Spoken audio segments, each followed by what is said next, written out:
Hello and welcome to the Answers Yes podcast. Thank you for tuning in. It's spring is in the air. We're heading into summer. Montana weather has finally changed, and we're appreciating the extra hours of daylight up here. With that, thinking about all the opportunities that exist in business and life. Hey, if you haven't received my book yet or looked into it, The Freedom to Say Yes, 16 stories with 16 business tips. Hopefully help you out. If you jump on my website right now, you can get a copy of it for free. Just pay for the shipping. Help me out there. But I love to talk about what's going on, how we can solve problems and get through them. And my guest today does similar to the same, and that's helping businesses thrive through disruption. And that is Mark Monchek. Good morning, sir. How are you? Doing great, Jim, and so happy to be here with you and your audience. Well, I appreciate your time and value that you bring to the table. I love what your business does, and I want to dig into that in the latter part of the show. But could you give us some background on yourself and a little bit of your history, where life began for you? I always like to tease people. If you're in business for yourself, did that start when you were on the playground selling gum like myself, or did you have paper out, or how did your entrepreneurial life and business life begin? Well, Jim, just before we got on, I was talking to a colleague of mine, and we're talking about my dad, who was born in 1909 in Brooklyn, in Brownsville, when there were not very many cars, and basically what you smelled when you walked out the door was horse manure, because that is what was traveling down Pitkin Avenue back in those days. So it turns out, it was just one of these fascinating conversations. I realized today, May 5th, 2022 is the 30th anniversary of my father's passing. So the reason I mentioned that in conversation with your question is, I grew up at the intersection of business, psychology, and art. Everybody in my father's side of the family was in the family business, except for my dad, who was a psychiatrist and later on became a psychotherapist. So I was always fascinated with the psychology of entrepreneurship. Why do some entrepreneurs succeed? Why do others fail? Why are some extremely happy and others unhappy? So that's been the passion of my life. And as we've evolved our company, Opportunity Lab, over the years, we've seen how important it is not just to help companies make money, but help them actually leave a legacy of good in the world. A legacy of associates whose lives were changed by the business, customers who had a better life because of the business, investors who became prosperous and did good with their money, and also communities who actually were improved by the businesses that operate in them. So that's really, our mission is to support organizations that make the world a better, more sustainable place.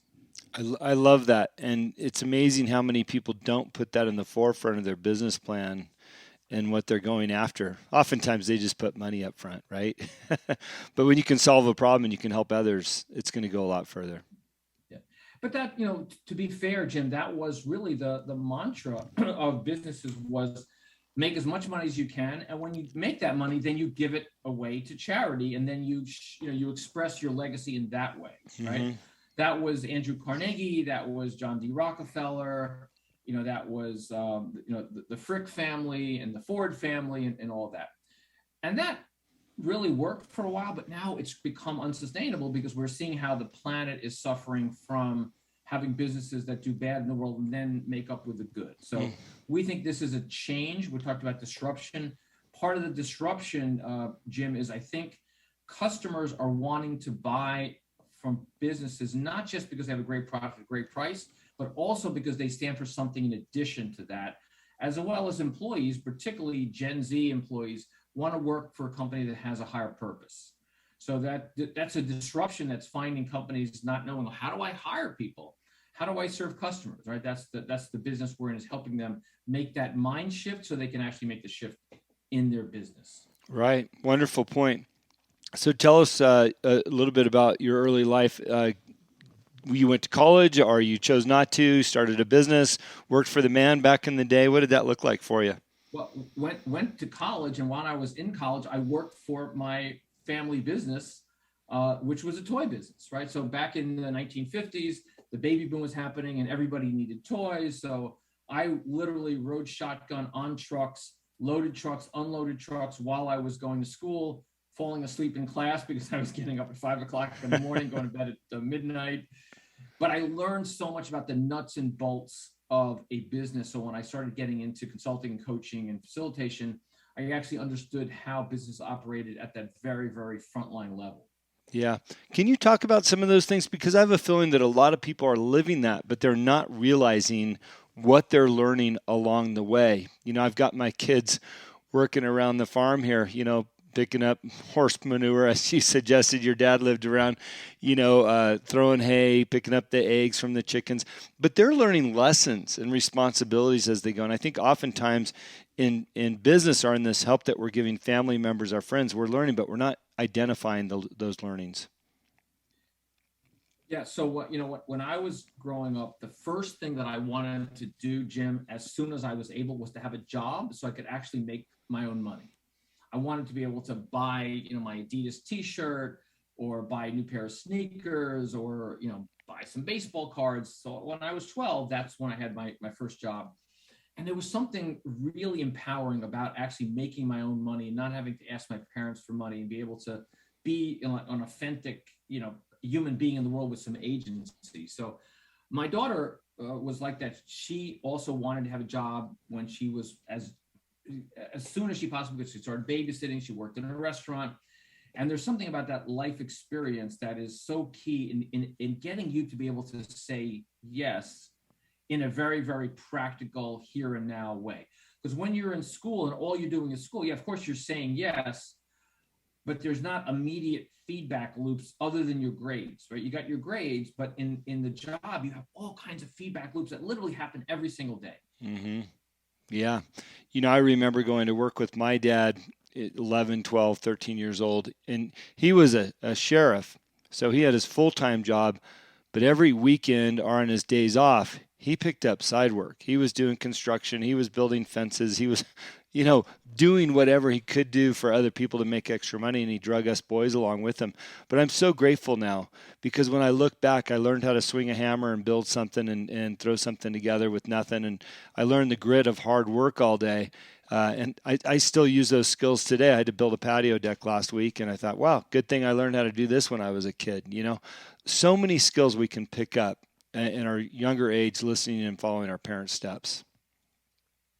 Yeah, and you also learn how collaborative and critical every single person is to what you're doing, right? So, if you're building a fence, the person who goes out to the store and gets the nails, the person who digs the hole where the fence post goes in, the person who fills in that hole, everybody is critical. So when I first got married, my wife and I, our dream was to buy a home, our first home. We did it. We worked, 3 jobs. We put almost our entire life savings into this house. And 6 days after we moved in, somebody actually tried to burn it down and almost burnt it to the ground. So that was devastating. But right after that, in the 2 weeks after that, they came in, they stole fireplace mantles, stained glass windows, and everything else that was not nailed down. So we moved back into this house with no heat, no hot water, no windows, no toilets, and no kitchen. Why am I telling you this story? Because, Jim, I understood that I was dependent on the people who helped me rebuild that house. And we were on a fast timeline because when you don't have a kitchen, you pretty much get tired of eating Burger King or Chinese food on your porch, or grilling on a Coleman stove. And of course, not having a bathroom is not an easy experience for the first few weeks. So I understood how interdependent we are on the people that work with us, and really using that concept of servant leadership. I would do anything I could possibly do to make sure the people who worked with me were happy, well-fed, well appreciated. At the end of the day, we played darts, we had some beer, and I thanked them for everything they did that day. Those are lessons that you can't learn in any book.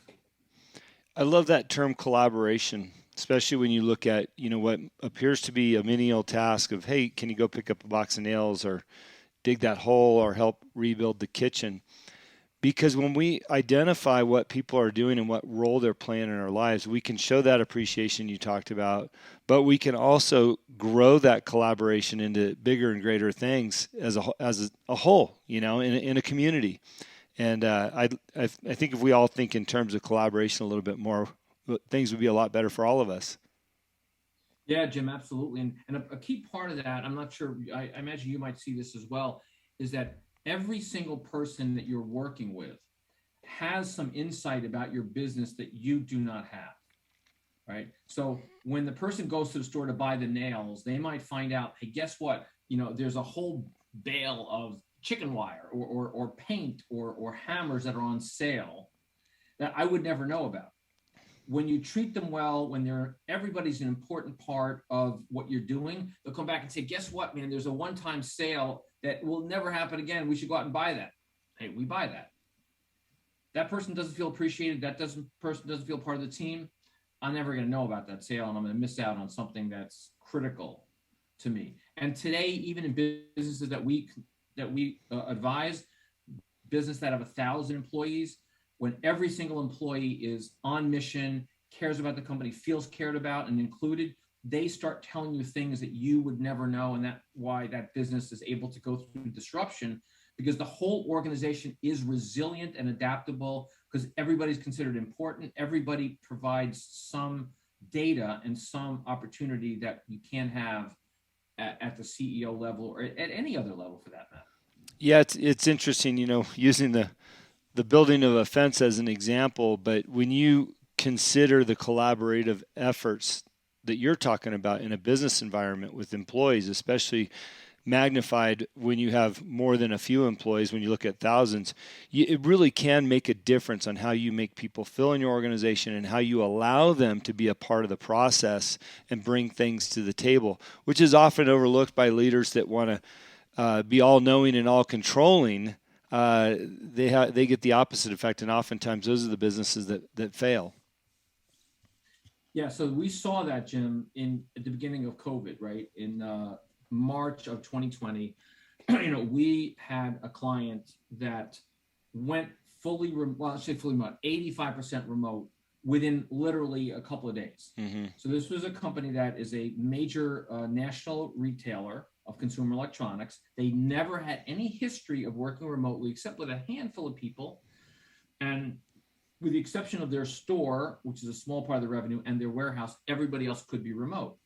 But what that did was it literally shifted this very family-oriented culture in a very, very radical way. So what we did, Opportunity Lab, we came in and we looked at every single department, and we did a virtual call every week for several weeks. And we asked 3 questions. Where are you calling from?